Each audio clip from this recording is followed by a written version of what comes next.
Okay, hello everyone. Welcome to the ECE Colloquium. Today we have Dr. Rahul Trivedi, who is an incoming assistant professor at our department, starting kind of in the fall of 2022. He is currently a postdoctoral scholar at Max Planck Institute of Quantum Optics and Max Planck Harvard Research Center for Quantum Optics. He did his bachelor's from Indian Institute of Technology, Delhi, and then he did his PhD from Stanford University. His current research focuses on developing tools for simulating many-body open quantum systems. So it's all yours, Rahul. Yes, I'll continue to wear my mask. In case you feel that you can't understand what I'm saying, do let me know. And also, what I'm going to talk about is some of the work that we have been doing with working. So some of the work that we have been doing at Max Planck Institute with Ignacio and a number of other scientists. And I'll present some results in the general area of many-body open quantum systems. So many-body open quantum systems is like this very old problem in physics where we are trying to understand quantum systems and the effects that arise when we have a lot of small quantum systems interacting with each other. And the general theme in my talk would be to show you how we can use some very simple ideas from quantum information theory in order to understand the physics of these open quantum systems, right? So if at any point you have any question, please feel free to interrupt me and ask. Okay. So let me begin by just giving you a very simple description of quantum systems, of quantum dynamics. And I'll try and do it in a way that you don't actually need to know quantum physics to understand anything that's going on here. And perhaps the best way of understanding quantum dynamics is to start by thinking about classical dynamics first. And then we can view quantum dynamics as a very simple generalization of classical dynamics. So when we think about a classical system, what we are typically thinking about is some kind of a physical system which has a configuration space. So you have a physical system which can be in a particular set of configurations. So for instance, you could think of a classical bit. It can have two configurations, 0 and 1, right? And you can imagine perhaps more complicated systems like maybe particles moving under mechanical forces or electromagnetic fields or voltages and currents. They will, in general, have configuration spaces that are more complicated. So they might have continuous configuration spaces. But as a simple model, for most of my talk, we'll just focus on configuration spaces that are finite. So your system can be in n possible configurations, and you are interested in understanding how the system, as a virtue of its physics, moves through these configurations, and how easy or hard is it to understand and calculate this dynamics, right? So now when we think about dynamics, well, the simplest idea that we can sort of go with is that you can describe the dynamics of your system by a state S, which is a function of time. And this state would be one of these configurations. Can I use the laser pointer? Okay. Okay, sorry. So the state S could be function of time, and it would be moving through this configuration space, right? And then you would have a dynamical law, which would tell you how the state S at time t moves into a state st prime at a time which is larger than t, right? So that would be the dynamical law, and the dynamical law would typically be coming out of the physical laws that govern your system, right? So if you know the physics of your system, you can often compute this dynamical law. Okay, perhaps a slightly more general way of looking at the same dynamics is to think about the state of the system instead of being described by a state as a function of time or a configuration as a function of time, to be described by a probability distribution over all the configurations. So now you can think of the fact that at any given time, I know what is the probability of my system being in any particular state, right? And so this probability distribution is going to be changing as a function of time, again constrained by the laws of physics that your physical system follows. So in general, now if you think about writing down a simple equation of motion for your probability distribution, it is essentially going to be something like the derivative of your probability distribution over the different configuration space is a matrix A, which again derived from the physical laws that you are looking at. So if you're looking at a mechanical system, you'll have a different matrix. If you're looking at an electrical system, maybe a different matrix multiplied by the probability distribution at time t. So many of you could probably recognize this as just a classical Markov chain, right? So that's all that I've written down here. And what this is basically saying is that if I have a classical physical system, then its dynamics can be described by a Markov chain over all possible configurations that the system has. Okay? So this is a very simple picture that almost all of us must have seen on what classical dynamics look like. Okay. So now how to think about quantum dynamics? So the easiest way of thinking about quantum dynamics, although this is not the traditional way in which quantum dynamics is presented, is to think about it as a simple generalization of a probability distribution, which is a vector of n variables, to a matrix, which has n squared numbers, right? So now instead of describing the state of your system by a probability of each state, so a vector, we are going to describe it by an n by n matrix. That matrix needs to have certain constraint for it to be a valid quantum state, right? So just as a probability distribution needs to have certain constraints to be a valid probability distribution, like they have to be numbers between 0 and 1, and they have to add up to 1, right? That's a constraint that you need your probability distribution to have. This matrix also needs to have certain properties, so it needs to be a positive semi-definite matrix, which means all of its eigenvalues need to be positive, right? And it needs to have a trace of 1. And it also needs to be Hermitian. Sorry, I did not write it there, right?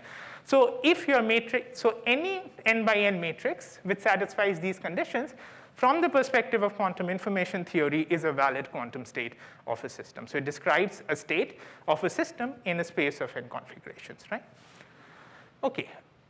You can now think about a few more, you can now try and interpret this matrix a little bit. Yeah. So for example, you could ask, well, what is the probability? Can I extract the probability of my system being in the ith state, right? So in the classical description that was given to us, that was literally the definition of our state. In the quantum description, the probability of the system being in the ith state would be the on-diagonal element. The ith on-diagonal element would be the probability that your system is in the ith state, right? So the on-diagonal elements tell you the probability of you being in the different states, right? But in addition to these on-diagonal elements, what happens in this quantum description is that you have off-diagonal elements. And there is no classical counterpart of these off-diagonal elements. I cannot interpret them classically in any way, right? So these off-diagonal elements, they of course, in dynamics, also affect the on-diagonal elements, right? So when your system is evolving in time, then its state at time t is even the on-diagonal elements at time t is affected, are a function of on-diagonal and off-diagonal elements at the previous time. And this particular dependence is what makes quantum descriptions or quantum mechanics different from classical mechanics, okay? Okay, so classical dynamics, you can view it as a special case, right? So that's one of the good things about this formalism, is that when you start thinking about classical dynamics, it just becomes a specialization. So if you assume that your density matrix, your state, which is called the density matrix many times, I might use that as a slip of tongue, is a diagonal matrix, and it always remains diagonal, right? So if you now consider a setting where your density matrix is always diagonal, then you recover what is called, you will recover your classical equations of motion, right? And perhaps I'll just make a brief comment, although this is not necessary to understand anything that I'm talking about.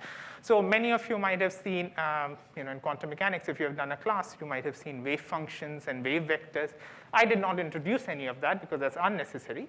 But Schrodinger equation, wave functions, and wave vectors, and so on, they are simply a specialization of this general description that I gave you to the case where your density matrix rho of t is rank 1.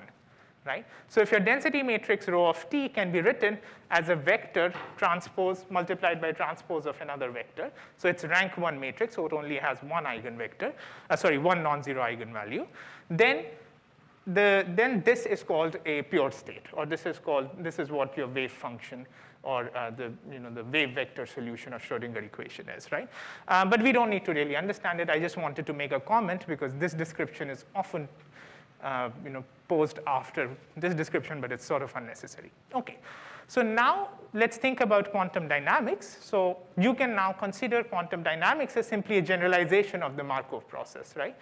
So in classical Markov processes, you had a probability distribution, and the probability distribution, the derivative of the probability distribution was a matrix times the same probability distribution.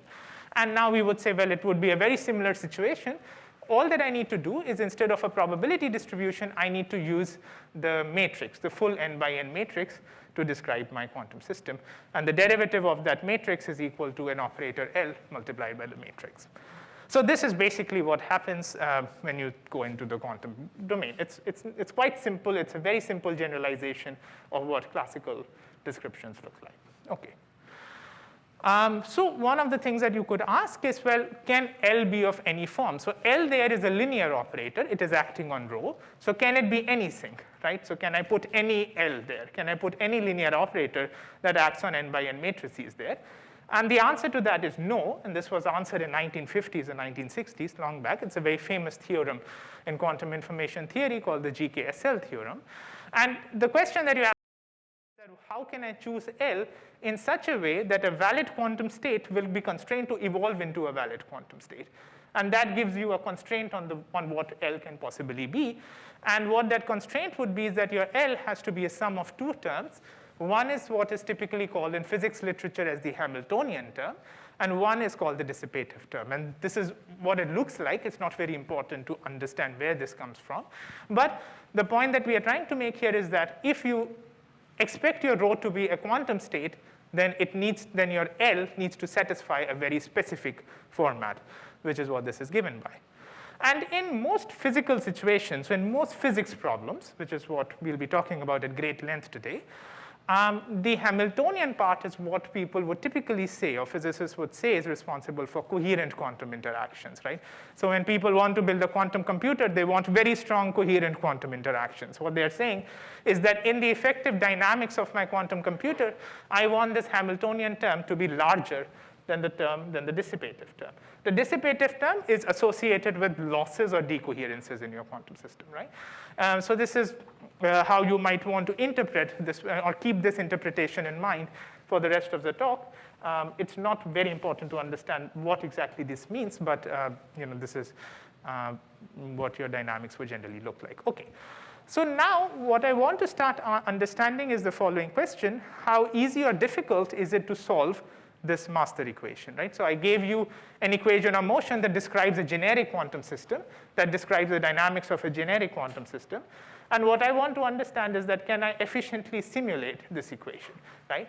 Can I do it on a classical computer? Do I need a quantum computer? How difficult is it to solve this problem? And now you would say, well, that's a relatively trivial question. It's an n by n matrix. How hard can it be? Instead of solving a linear system of n linear equations, you're solving a system of n squared linear equations, so it doesn't seem like a big deal, right, if you see it as this generalization. However, the difficult problem is when you go into a setting which is called the many-body setting. So it's not a setting where you're simply increasing the number of states to gauge whether your problem is becoming difficult. It is when you're increasing your number of states exponentially. Right? So what does this mean?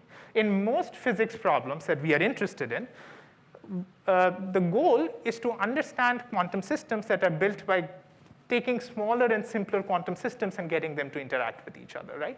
So what you can think of is that if I have just one two-level system, or as we call it, spins in physics, then the two-level system can take two states. It can either be 0 or 1. It's like a bit, right?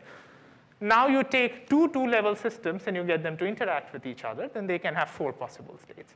And now if you take n two-level system, the configuration space blows up exponentially. You have a configuration space that is 2 to the power n. And now the quantum state that is being described here is a matrix of size 2 to the power n by 2 to the power n. So it's a very large matrix. And what I'm interested in understanding is if I can solve these equations of motion that I showed you on the previous slide in this 2 to the power n configuration space, right? And how easy or hard is that? So the problem is the following, that I want to take some initial state of your quantum system, and an initial state is typically a simple state. So it can be, for example, all your two-level systems are in state 0, right? So it's a very simple product state, right? So every spin is 0. And you apply your dynamical law as given by this L. So I just write it as exponential LT. You should just interpret it as solving the differential equation that I showed you for time t. And you evolve it for some time. And typically, in most of the cases that we'll talk about today, we are going to be interested in times that only scales polynomially with the number of spins. So we are not interested in extremely long times, although those are also legitimate questions to ask. What we are interested in is time that scales polynomially with the number of spins. The motivation behind this choice is that we are interested in describing actual experiments. When you perform an actual experiment, you're going to be waiting for a time that should scale only polynomially with the number of spins, right? So for instance, if you're using a computer, a quantum computer, you should think of your experiment as running a quantum computer. You don't want to run that quantum computer for a very long time. And in any experiment, this would be a choice of time that makes reasonable physical sense, right? But you could ask the question for t tending to infinity as well, or t being exponential in n. Then we go to a slightly different class of problems, which maybe I'll hint at towards the end of my talk. But for most of the times, we'll be sticking with t as poly n, right? And then we get some final state rho of t. And I'm now interested in calculating this final state. So what do I mean by calculating the final state? What it really means is that if you provide me with an operator O, right, and I want to calculate the overlap of rho of t with this operator. So I want to take this final state, and I want to see how much does it overlap with an operator O, right? So this gives me a single number, right? And this is the number I'm interested in computing. So this is the problem. This is the many-body problem written out explicitly, right? So, and the question that then us theorists are interested in answering is, when can we efficiently solve this problem? Under what circumstances can we efficiently solve this problem on a classical computer? And under what circumstances can we efficiently solve this problem on a quantum computer? Yes? Sorry? How is the initial state given so it's typically, so it's typically a specific configuration. Like you know that all your spins are in 0. So it would be a... From that, you could derive rho that would be an exponentially small problem. Well, that would depend on L in general, right? I just mean the initial state. Because the initial state's a 2 to the n by 2 to the n matrix, right? Yes. So I'm not going to write that down. No, indeed. It would be a very simple matrix. So it would be, for example, a 2 to the power with only one non-zero element, for example. So you know you will be given that. So you can describe initial state polynomially in polynomial time. So you're obviously restricting yourself to initial state that you have a polynomial time description for. Yeah, okay. And essentially that constraint on the final state is also a polynomial time. Not necessarily. Not necessarily. So for example, I can have initial states that I can describe efficiently on a classical computer. And then I can go to final states which I cannot describe efficiently on a classical computer. So for instance, that happens. That's why quantum computers work. The operator itself, the O, right? Is that somehow a polynomial operator? So O will also have a polynomial time description. So it would also be like just go to one spin and calculate. So for example, what is the probability that one spin is up or down? Or a small number of spins are up or down? Definitely, we are not talking about arbitrary operators, because then the description of O will become complicated. Yeah. So yeah, exactly. So all in all the problem data, like rho of 0, and even L, for instance, so even the L matrix, it also needs to have an efficient problem description. So we assume that all the problem descriptions are efficiently computable. And now the question is that can we solve this problem efficiently? So that's always there, yeah. Okay. Okay, so let me, so in order to understand maybe some of the intricacies of this problem and why is this an interesting problem, I think it's a good idea to just look at classical dynamics first, right? So just think about classical dynamics. We intuitively expect that classical dynamics is something I should be able to simulate easily. There should be no problem in simulating classical dynamics on a classical computer, right? But let's think about it more carefully. So as I told you, classical dynamics is the case where this density matrix is a diagonal matrix, so it remains diagonal at all times, so it's only a probability distribution. And now you could say, well, okay, let's look at the problem that I just showed you. You have a diagonal matrix, which is now a 2 to the power n by 2 to the power n matrix, but only non-zero diagonal elements, but you still have 2 to the power n diagonal elements. And you want to calculate trace of O times diagonal of PT, right? So that's what you want to do. And how do I do it? Well, you could say, well, the naive way of doing it is just calculate P of T as a vector. That obviously is not a very good idea, because you're going to have to compute 2 to the power n number of elements, or keep track of 2 to the power n numbers. And no matter how efficiently you try and do it, you're always going to have to at least do 2 to the power n compute steps, right? So this naive approach obviously is not going to work on a classical computer, right? So, but what really saves us here and why this problem is even in the many-body setting, so the point that I'm trying to make is that in the classical world, even in the many-body setting, you can go into many-body setting in the classical world where you will have exponentially large states, but that does not make the problem difficult. The reason why it does not make the problem difficult is because there's something called the Monte Carlo algorithm. And what the Monte Carlo algorithm says is that if you have a dynamical law where a probability distribution is remaining a probability distribution, then instead of tracking the entire probability distribution, I can just track a sample, right? So I start with some initial probability distribution, I sample it, and then I translate the dynamical law that I have for the probability distribution into a dynamical law for the sample, and I just update the sample with time. I'm not telling you how exactly it is done, but this is very well known. This is how you take Markov chains or Markov processes and you sample from them, right? And what this allows you to do really is that by averaging over all the samples in effort, which is typically only polynomial with the number of spins that you have, compute what you could have computed with the probability distribution. Right? So this is how you would go and solve the classical problem. There is a slight caveat here is that you cannot achieve very high accuracies because your Markov process, when you're averaging, you're incurring an error, which is equal to the standard deviation of the random variable that you're sampling from. So the accuracy that you can achieve can only at most scale polynomially with the number of spins. But that's a caveat. And so when we are comparing it with the quantum problem, we want to keep the same accuracies in place, right? So in fact, you'll realize that even if you take the classical many-body problem and demand a very fine accuracy, that will also start becoming hard on a classical computer. That's a well-known result again, right? So you do want to keep in mind that these accuracies cannot be very, very arbitrarily small. But that's a very slight, subtle point, and maybe we probably won't encounter that much in this talk. Okay. So what happens is that in the quantum world, we don't have access to Monte Carlo because we are no longer looking at a probability distribution. So that is the difficulty. So I'm sort of constrained to go back to the first approach where I somehow want to keep track of the entire density matrix as a function of time. And that's what makes this problem really challenging. Okay. So now here are a collection of some, old to new results, depending on how you calibrate old, on this problem that have existed in the field that sort of started off quantum computing back in 1980s. And until very recently, we have been investigating the same problem, and there are many surprises in this problem. So for example, if you take a master equation which does not have any dissipation, which is what I write in the first equation. So remember, the general master equation had both a Hamiltonian and a dissipation. And if you consider a master equation that does not have any dissipation, so it was a very old result that this can be simulated efficiently on a quantum computer. So that was a very old result. And then people also figured out that you can actually take any computation that you can perform with a quantum computer and write it as a particular Hamiltonian. So you can go both ways. You can simulate a quantum computer with this equation. So if I gave you a black box which would solve this equation, you can use it to simulate a quantum computer. And you can simulate this on a quantum computer. So what this told us is that it is efficient to solve this on a quantum computer, but it is unlikely that you will find a classical algorithm that can efficiently solve this problem, because we expect there to be a separation between quantum and classical computers. Yeah. Sorry? Does your quantum computer have dissipation?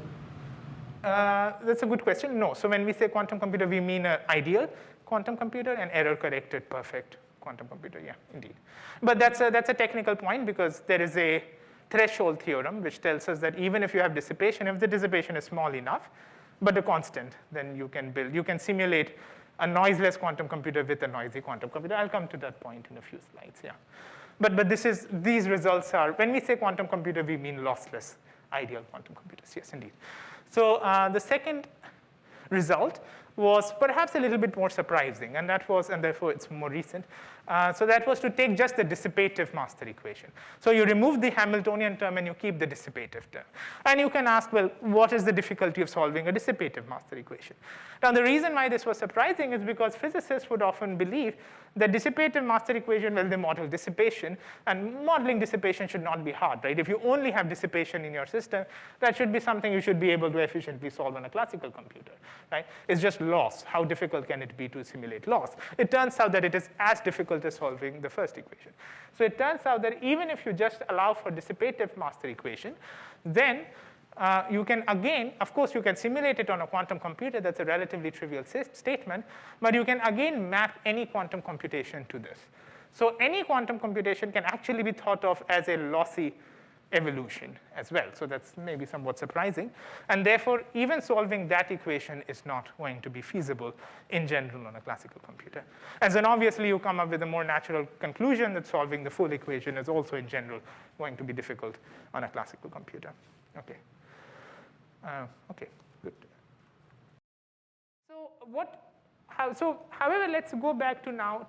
So we know that in its full generality, this equation is difficult, right? So what the previous slide was saying is that if you don't make any further assumptions on your problem, if you say, well, this is quantum dynamics, this is open quantum system dynamics, this is the quantum Markov equation, how can we solve it on a classical quantum computer? In its full generality, it is going to be very hard. That's what these results are telling us.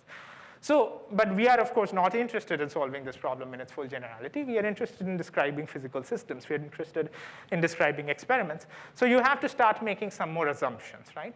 And one very simple assumption to make is to restrict your master equation to a specific sort. And so one of the things that happens in experiments very commonly is that you have some kind of a Hamiltonian that is propagating your quantum state, right? And so that's the non-trivial part. That is what I'm interested in general, right? Or let's say that's the coherent part that you're trying to do an experiment with. But you also have what is called noise or entanglement breaking noise. I'll describe what entanglement breaking means in a moment. That is acting on your state. So you can write your dynamics as a sum of two terms, a Hamiltonian part and a part with entanglement breaking noise. And we'll again be interested in mostly physical systems where the Hamiltonian is going to be spatially local. So what this means is that you imagine your two-level systems are arranged on a grid, and each two-level system can only interact with two-level systems in some neighborhood. So they can't interact with two-level systems sitting somewhere far away, so spatially removed from their current position. But there is some spatial locality. So you can only interact with the first nearest neighbors or next nearest neighbors and so on. So we assume we have some spatially local interaction. Our results are very general. So you don't really need to make much more assumption than that. And then kappa is the rate of noise. So that's something you get in your physical system, right? And L is the generator. So L tells you what the noise looks like. What does the noise do, right? So let me maybe make one more comment on this entanglement breaking noise. So what does this entanglement breaking noise mean? So the picture to have in mind is that you have your two-level systems arranged on a grid. They evolve in time according to Hamiltonian, and at some instance of time, your noise is applied, right? And this is a random process. Your noise is applied at certain instance of time. And what does it mean to apply a noise? So what it means to apply a noise is that with some probability that depends on how long you monitor this for and the decay rate, the qubit that sees the noise, you destroy any quantum correlations with the rest of the qubit. So what that means is that the noisy qubit and all the other qubits are only classically correlated, right? I'm not going to go into a lot more details about what this exactly means. That's a bit more technical. But you can intuitively imagine that when I have two quantum systems that are classically correlated, I can effectively just keep track of quantum states of those individual quantum systems and do a Monte Carlo to account for interactions between the two quantum systems. That is the intuitive explanation. And because Monte Carlo algorithm, like you can just do a classical sampling to account for interactions between the two quantum systems, that sort of removes the challenge of keeping track of the quantum state of that entire quantum system. That's what classical correlations mean, right? So if this qubit is in some set of states, and these three qubits are in some other set of states, I can write a probability distribution on which states to pick. Those individual states would need to be described as quantum states, but the full state of these two groups of qubits would be described by a probability distribution. Yeah? Sorry, so is this a general setting then? Because it sounds like the L's that you're considering are special cases of all So this is not the general setting. So the general setting is hard on on classical computers. And what we are saying now is consider a physical system where I have noise. So what does the noise do? The noise is destroying quantum correlations in your system. So we are specializing the master equation to a specific case. I mean, this is still general enough to cover all the experiments that we'll ever do, right? But it's not the most general master equation that you can write down, actually. Yeah. So in a real quantum computer, do we program the Hamiltonian, or we don't program Hamiltonian, it's just a physical layer? In what? Sorry? In a real quantum computer, I assume we can program the Hamiltonian Yes. to load our problem, while the noise term is not controlled. Exactly. So that's exactly what. So this L alpha is something that's given to you based on your physical system, right? Like if it's depolarizing noise, it's some L alpha. If it's dephasing, some L alpha. Yeah. So the entanglement breaking channels are still a class of channels. So many different channels can be entanglement breaking. So things like depolarizing, where you replace your every qubit with maximally, like with equal probability of 0 and 1, is an entanglement breaking channel. A channel where you replace your qubit with 0 or 1 is an entanglement breaking channel. So many different channels can become entanglement breaking. So this covers all classes. This model sort of covers all classes of entanglement breaking channel. Yeah. Just to be clear, getting stuck. So in a previous slide, you said there was a result that said that any L could be simulated on a quantum computer, and I think you said the reverse was true, that a quantum computer could be simulated with a specific L. Carefully constructed L, which suggests that you can do any computation with just dissipation. Yes. So now you're. But this dissipation is not entanglement breaking necessarily.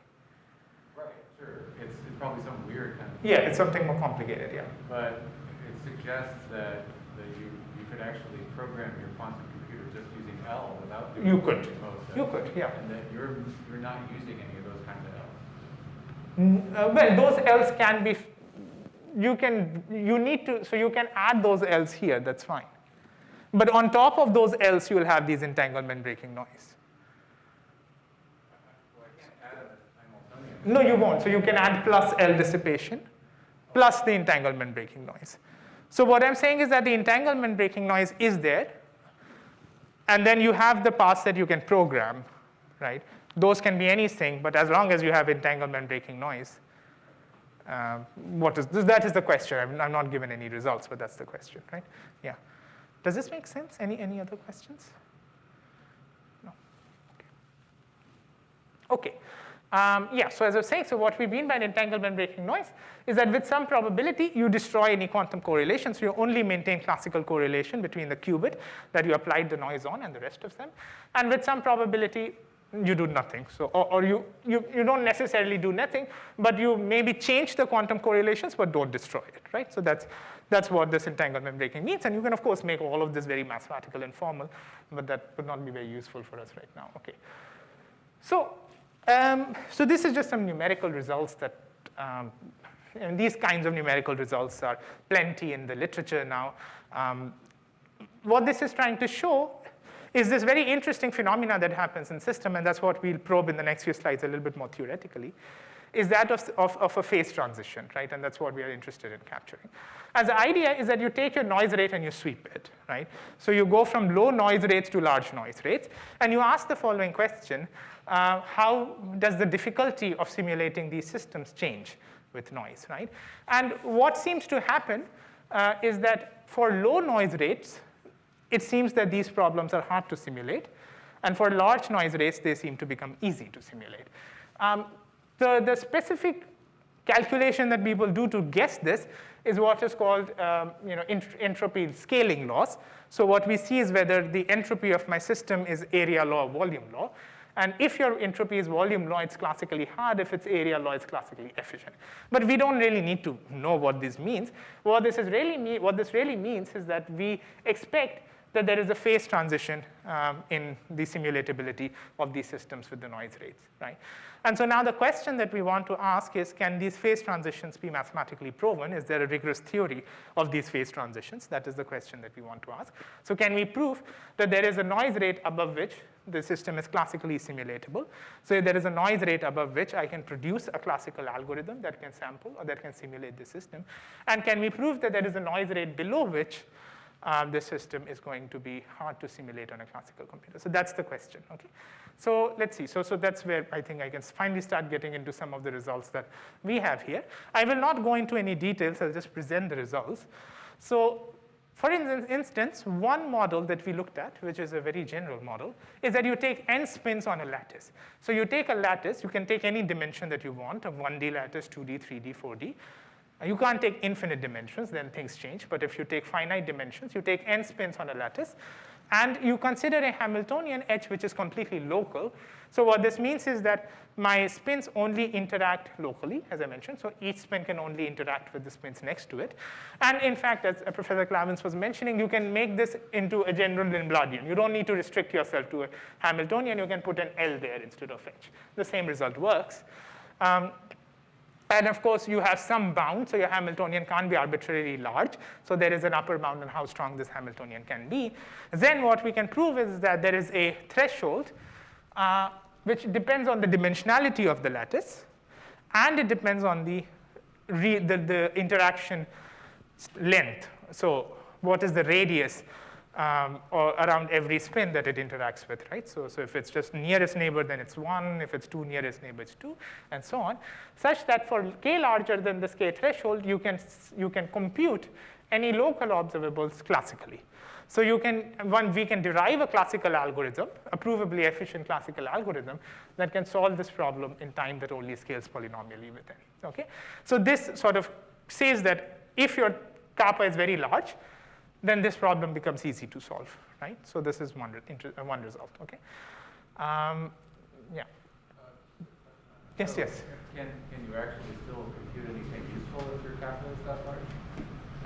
Okay. Well, I mean, so like you get a quantum speed up with certain algorithms, right? But if your kappa is too large, then the algorithm doesn't work anymore. Exactly. I mean, that's what this is saying, right? So if you're So you're saying when the algorithm doesn't work, you can classically simulate it. no, that's not what we're saying. No. So what we are specifically saying is that you can classically simulate it above this kappa. I can't even say that below this kappa you can't classically simulate it. So it is quite possible that the quantum algorithm needs very, much different values of kappa to be useful. So all that we are saying is that if you give me a physical system, it's easy to simulate it above this particular threshold. Yeah, okay. And this is another interesting model. I thought I'll present this. This is actually not there in the original reference because this is a more recent result. But this is a model that a lot of experimental groups are interested in. So this is this model of cavities, right, or bosons. So this is maybe for people who don't know that much about quantum physics, might be a little bit obscure. So I don't think it's super important to understand this to get the general idea of what I'm talking about, but for those of you who have worked on it. So here we are looking at now infinite dimensional models. So we are not looking at finite dimensional systems anymore, but infinite dimensional systems where you have a boson, right? So a boson at each site, and these are interacting with each other in a specific way. So these kinds of models are models that you, for instance, have when you take optical resonators and you have nonlinearities in them, or you have some kind of two-level atoms or quantum wells and so on inside these optical resonators, they can be fit into this format. So this is generically called Bose-Hubbard models, right? And now the question is that now in all of these models, you also have a loss, so your resonators are lossy or your materials are lossy. Can we make a very similar statement here? And the answer to that is also yes. This is a slightly more challenging problem because the systems become infinite dimensional now. So you have to account for the facts that you can have arbitrarily high energy in principle that is sitting on any one lattice. But despite that issue, you can again prove that there would be a threshold which would depend on the strength of your coupling constants here, above which, again, this problem will become efficient to solve. So this threshold will also tell you at what point your experiment is not going to be useful, right? So definitely above this point, your experiment is not doing a computationally challenging task, okay? Below this threshold, unknown, it's unclear, right? But above this threshold, it's not going to be useful, okay? Okay, so what about the other regime? So we sort of looked at this regime for high noise, and we said it's classically simulatable. So the other question that you could ask is what happens on the other end, right? So is there really a phase transition? This is not enough to say that there is a phase transition, right? And in the other regime, if you have a general L, right? So if you allow for a general L, then this is a known result. This is a result that is known for a very long time. And this is basically the threshold theorem in quantum computing. So in quantum computing, there is something called the threshold theorem, which tells us that basically if you allow me to refresh qubits in my system. So if I have a bunch of qubits, if you give me the ability to take a qubit and replace it with a pure state, replace it with get 0, with sufficiently high fidelity, then I can use this system. So I need to have the ability to refresh qubits and implement any Hamiltonians. If I have the ability to do these two things, then for sufficiently low noise, I can encode a noisy quantum computation, a noiseless quantum computation into a noisy quantum computation. So that is a threshold theorem. The way it really just works is by building an error-correcting code, and you concatenate that error-correcting code sufficient number of times. And from that error-correcting code, you will get a kappa cutoff. If your noise is below this cutoff, your error-correcting code will correct almost all of the possible errors in your quantum computer. If your noise is above the cutoff, then your error-correcting code cannot manage. So this, from a physics, I mean, this is interesting from an engineering perspective, of course, but from a physics perspective, what this is saying is that if my kappa becomes very small, then there is this cutoff below which the problem starts becoming hard back again, right? So this cutoff, of course, calculating the value of this cutoff is typically difficult, but this guarantees the existence of this cutoff, okay? So now this, of course, but this is if you're allowed to refresh your qubits. Now, refreshing qubits is not what happens in experiments. In actual experiments that you would be doing in lab, unless you're building a quantum computer, you're not refreshing qubits. And what we are interested in doing is understanding generic many-body systems. We are not interested in understanding specific many-body systems where refreshing qubits is something that you have available to you. So the question that you would ask is, what if you have a purely Hamiltonian? So if you just have a Hamiltonian, then you can't refresh your qubits. There is a constraint on just having a Hamiltonian. Refreshing qubits would be impossible. Or if you have a purely dissipative system, in which case you don't have the ability to do Hamiltonians. In these two situations, do we have a similar result? Can we again do error correction? And can we again prove that below a particular cutoff, this problem is going to be hard? And the answer to that, we were able to prove, but only for dimensions more than 2. So if you arrange your qubits on lattices that are 2D, 3D, 4D, and so on 1D, it just doesn't work. But if you arrange it on 2D, 3D, or 4D, so on, and you have local interactions, then what we can prove is that under certain assumptions on the noise channel, but that's just a technical detail, that for kappa less than kappa cutoff, you can encode a quantum computation into this master equation. So for kappa less than kappa cutoff, you expect this master equation also to be generically hard to simulate, right? So this sort of outlined this phase transition between the simulatable and the non-simulatable regime in this master equation. Okay, good. Any questions? Maybe I can pause for a bit if there are any questions.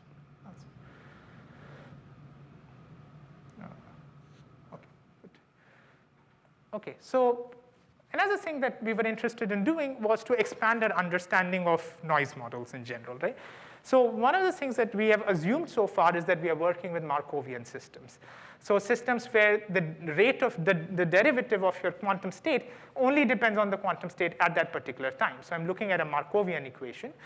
However, there have been a lot of recent papers especially in chemistry problems and biology problems, where people are trying to understand if the physical systems appearing in chemistry and biology, like if you're trying to understand, so I'm no expert on this, but if you're trying to understand like some complex chemical compound, protein folding reactions, and so on, then can you even model them with a Markovian master equation? And the answer that a lot of researchers who specifically work in these areas have come up with is that no, the Markovian model is insufficient to describe these systems. So we need to go into a non-Markovian model where the derivative, where there is some memory that is in your system. So your derivative of your state depends on state at previous times as well. Okay. So one big question, and I think this is a more fundamental issue, is what would be a equation of motion for a non-Markovian model to begin with, right? So for Markovian models, we know it's very easy. You just put d rho by dt is equal to a linear operator applied on rho, right? So you want your quantum mechanics to be linear, so this operator can only be linear. And then you can go and say, well, rho needs to be a valid quantum state, so what can L be? And that gives you some constraints on L. So for Markovian, this characterization is relatively easy to do. And now you would say, well, let's try and generalize this to the non-Markovian regime.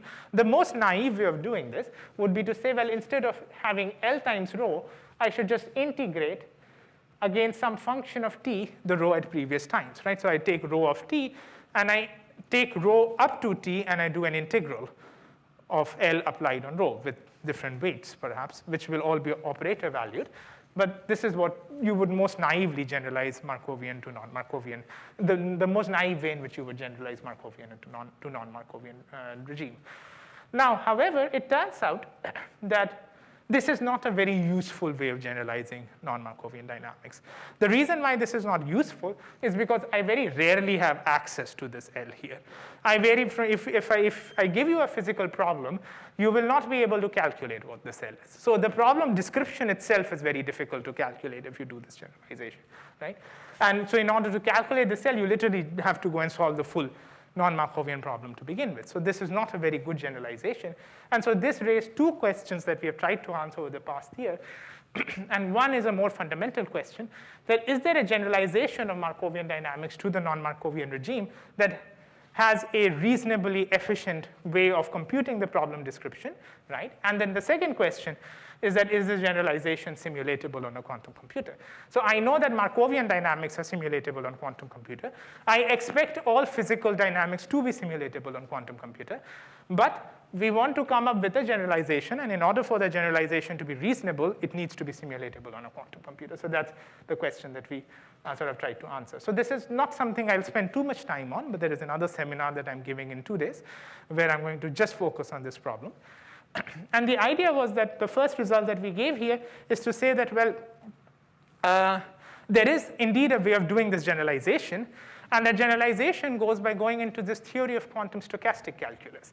So the narrative that I have been spinning up till now is that quantum mechanics is just a generalization of classical probability theory. That's the narrative. In classical probability theory, you have the notion of a classical stochastic differential equation, right? Which is where you may or may not have heard of it, but where you basically write differential equations of random variables changing as a function of time. And you can write these Langevin equations, which are all stochastic differential equations. And you can ask whether I can generalize the theory of classical stochastic calculus to quantum. Right? Just as I generalize probability distributions to the quantum world, can I generalize these stochastic differential equations as well? The answer is yes, and it was done long back in 1980s by Parthasarathi, Hudson, and a lot of probability theorists, in fact. And they came up with a completely mathematically rigorous theory that allowed you to write down a quantum stochastic differential equation. However, the quantum stochastic differential equation almost by definition would capture Markovian dynamics. So one of the things that we did was to go into this theory and try and move it to the non-Markovian regime.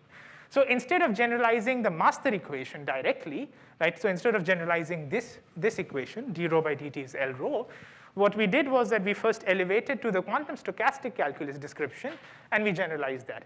And that generalization is much easier to do in the sense that it gives you a problem specification that is much more efficient to compute, right? And then the second result was that you could show that the generalization can be simulated on a quantum computer. Anyway, so not much more to talk on this. And maybe with this, let me move to the final part of my talk, which might be a little bit more exciting, which is what can we do with these quantum computers? Unfortunately, the result that I want to share with you is not much. Not much can be done with quantum computers. The result is still interesting. And so here, maybe what we want to talk about is this problem. This appears in computer science and also in statistical physics, which is the problem of calculating the maximum energy of a classical Ising model, right? So this is a very simple combinatorial problem. It's a problem where you're given a function of sigma. Sigma is a bit string. So sigma are n zeros and ones, right? And I'm giving you a function of sigma, and I'm interested in calculating the sigma that maximizes this. Okay, so that's what I'm interested in doing. A number of problems in computer science, I'm not a big expert, but things like max-cut problem, 3-SAT problems, 2-SAT problems, and so on, k-SAT problems, they can all be written in this format. And in fact, I don't know how many of you followed, but this year's Nobel Prize went for the spin glasses problem, which is a randomized version of this problem. So this problem with random coefficients, Aij and Bi, right? So this is a very general problem arising in many different contexts. And this problem is generally expected to be hard to solve on classical computers. You have NP-hard instances in this family of problems. And this problem is also in general considered to be difficult to solve on quantum computers. So no one is hoping to get an efficient algorithm to solve this problem. However, what people are interested in seeing is that if we can use some kind of heuristic algorithms to solve maybe a typical version of this problem efficiently, right? So how do these heuristics typically work? Yeah. So how do these heuristics typically work is that you consider a quantum state which is parameterized by some gates, right? So you take n qubits, and then you apply some gates on them. All these gates are quantum gates. So, and these gates have certain parameters, θ1, θ2, so on. And you change the parameters, and you basically translate solving the problem of maximizing h sigma to maximizing the average value of energy with respect to the output state of the circuit, right? And you change these parameters θ1, θ2 by literally going into your quantum circuit, trying a pair of parameters, calculating the output value, seeing if it is large or small, then trying another set of parameters, calculating output value. In many cases, people have proposed computing gradients and so on with respect to these parameters. So you can start solving this problem if you have your quantum circuit using any gradient descent like optimization algorithm and so on. And the hope is that because this quantum state can describe a lot more states than just spin up, spin down, right? Because it can construct these complicated 2 to the power n by 2 to the power n matrices. The hope is that maybe there is a much more efficient path to the global optima of the original problem through solving this variation or this heuristic algorithm than by following a classical algorithm. That's the hope, right? And so what we were interested in doing is think about what happens in the presence of noise, right? So if I have noise in my system, does it kill any benefit that this quantum computer might have? Okay, so that was the question. And so in the ideal case, for example, if you assume that you are able to solve this problem, then you know that the maximum value of the problem using a quantum circuit is equal to the maximum value of the original problem, right? The reason why this is true is quite simple. It is because you can always just put gates which flip the right qubits to give you the answer, right? So if you know the answer to this problem is a bit string 1, 0, 0, 1, 1, 1, so on, all that you have to do is put a bunch of, you can call them quantum gates, but they're classical completely, that flips zeros to 1 at the right positions, right? So if I can globally optimize this, then I know that this is going to be equal to this, right? Now, of course, globally optimizing this is hard. This is a non-convex problem, so globally optimizing this is hard. So the computational hardness doesn't go anywhere by going into the quantum domain. But in the absence of noise, the global optima does satisfy this constraint. However, now you imagine putting noise in your system. So in an actual system, your gates are not going to be perfect. They're going to be noisy. And in this case, the maximum value that you get here is going to be smaller than the maximum value that you would get here. Right? So in the presence of noise, your output value becomes smaller, right? Okay. And so now the question that we started asking was that can we take this problem, which is a non-convex problem, and can we compute an upper bound on this somehow, right? And hopefully on a classical computer that allows us to inform whether this problem is, whether your quantum computer in the presence of noise can even do something remotely useful. And the answer to this that we went about doing is actually quite easy. It's a very straightforward textbook application of optimization theory. As the answer was to just do Lagrange duality, right? So the answer was to take this problem, the maximization problem, impose an entropy constraint. So we add a constraint which tells us that in the presence of noise, the entropy in your state is increasing, which happens. This is a constraint that you can prove is correct. So this is completely fine. And then you go into the dual of this, and you will get that this is less than equal to the minimization of the dual. So in Lagrangian duality, you take a non-convex problem, and you can bound it by a convex problem. Right? That's what happens in optimization theory. And now the question was, can I solve this dual problem efficiently? Right? Is there some way in which I can solve this dual problem on a classical computer? The answer generically is no, because the dual problem is also over these 2 to the power n by 2 to the power n matrices. So in general, you cannot solve this dual problem classically either. However, the good thing is that you don't actually need to solve this dual problem perfectly.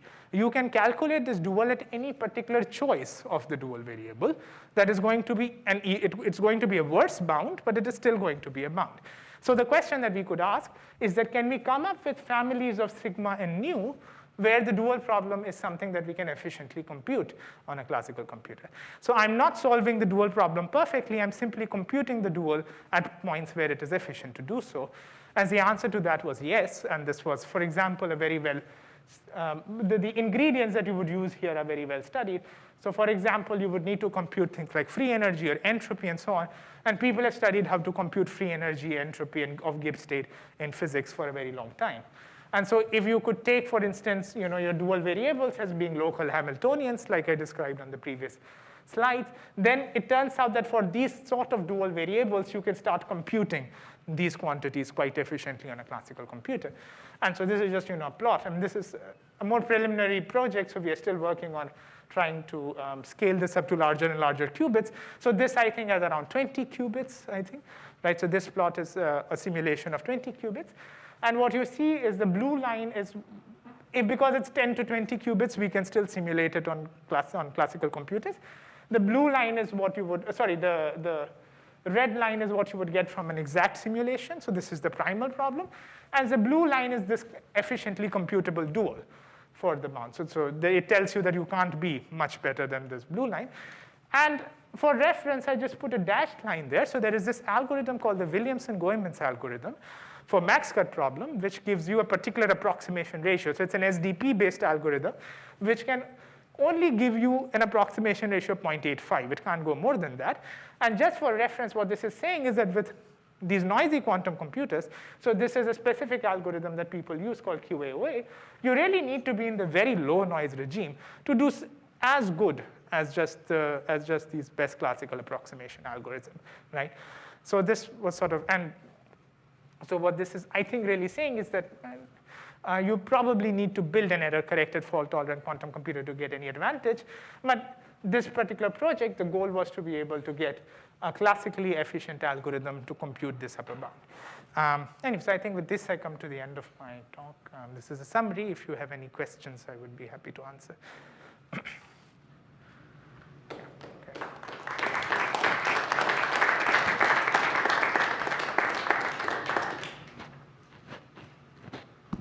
I think we already asked a lot of questions, but more? Yeah. Question about the last graph. Isn't the results pessimistic about quantum computing? Because Yes. We're still in the noisy intermediate scale quantum computing Yes. scale, right? Yes. So even with so the parameters, for example, I don't know if it's on this plot, but we have been looking at this for a long time. Even if you take Google's parameters, which are, I think, 1% or less noise, even then it's not useful. So in order to have a non-error corrected version to work, so it seems that the noise threshold, so the hope was that even if you have noise below the error correction threshold, you can do something. Sorry, if you have noise below the error correction threshold, then obviously you can do, you can do factoring and all of these complicated problems that people have been doing. But the hope was that if your noise is above the error correction threshold, then it's useful, perhaps. But what we are showing here is that the threshold for it to be useful is probably very close to this error correction threshold.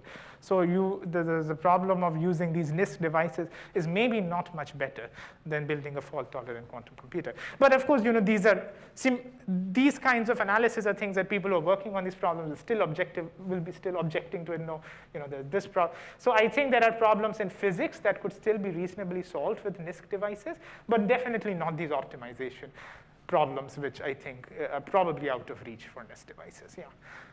So I have one question. So I mean, there is also this quantum trajectory, right, which is like kind of the Monte Carlo for quantum.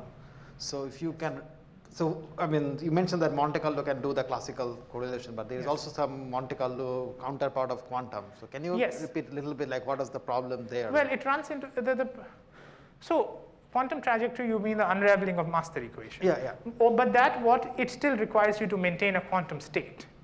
So you still need to maintain a state. In the many body setting, the state is exponentially large. Okay. Monte Carlo in the classical world, it replaces a probability distribution with just n bits. Okay. So that makes it much simpler. However, there is a Monte Carlo version in quantum as well. It's also called quantum Monte Carlo. The stochastic Schrodinger equation, right, or something? Maybe, no, the stochastic Schrodinger equation, I think, is an unraveling of master equation. In many body physics, there is another Monte Carlo algorithm. For certain kinds of Hamiltonians, it actually works. So there are a class of Hamiltonians called stochastic Hamiltonians, which you can sample with Monte Carlo. But what happens in the most general setting is that you have these sign problems. So it's something like this. If you imagine, if you say that I'm interested in the probability distribution of my output, and let me try and see that even if I have a quantum evolution, I can go from a probability distribution to a probability to positive numbers at the very least. Maybe they are not perfect probability distributions, but they're all positive numbers, right? What happens is, in general, in Hamiltonians, these numbers start becoming negative in the middle, and that's called the sign problem. And this basically prevents you from having a sampling approach to this. But there are classes of problems where you can sample. So there do exist those kind of algorithms, but they're not generally true. Yeah. All right. So I think we are almost out of time, so let's thank Rahul again.